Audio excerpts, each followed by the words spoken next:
നിർമ്മലേ, നീയും മോളും കൂടി താലത്തി പൂക്കളൊക്കെ അടുക്കി വെക്കണം. അത് കഴിഞ്ഞ് പൂജാദ്രവ്യങ്ങൾ ഒരുക്കുകയും വേണം. അപ്പോ ഗാഥയൊന്നും ചെയ്യണ്ടേ? ഗാഥ എന്ത് ചെയ്യണമെന്ന് പറഞ്ഞു കൊടുക്കണ്ട, അതുകൊണ്ടാ പറയാത്തത്.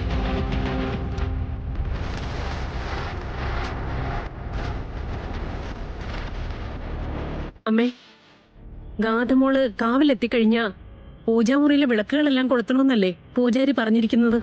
അതെ, അദ്ദേഹം വരുമ്പോഴേക്കും നമുക്കത് ചെയ്തിട്ട് വരാം.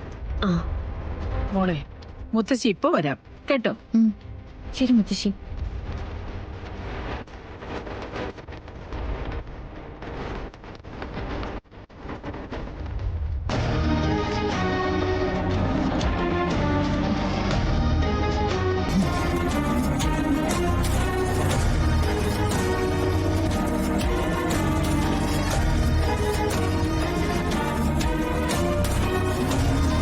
അതെ, ഞങ്ങൾ ഈ സഹായിക്കുന്നതും പൂജയ്ക്ക് ഇരിക്കുന്നതും ഒക്കെ ഗാഥയ്ക്ക് വേണ്ടിയിട്ടാ.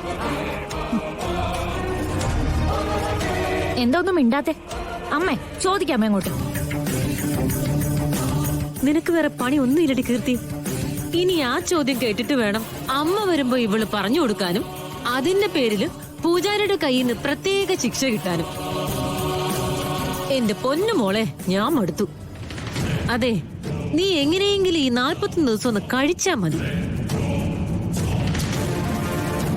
നീ വാ, നമുക്കിതെങ്ങനെയെങ്കിലും തീർക്കാം. നടക്ക.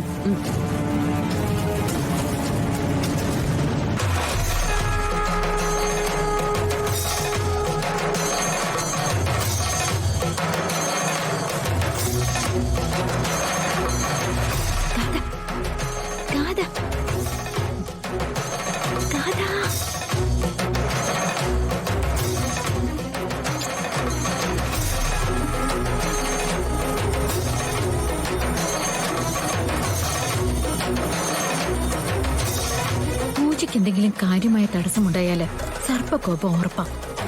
സർപ്പകോപം ഉണ്ടായാല് എന്തായാലും കൃഷ്ണയെ തേടിയത് വരും.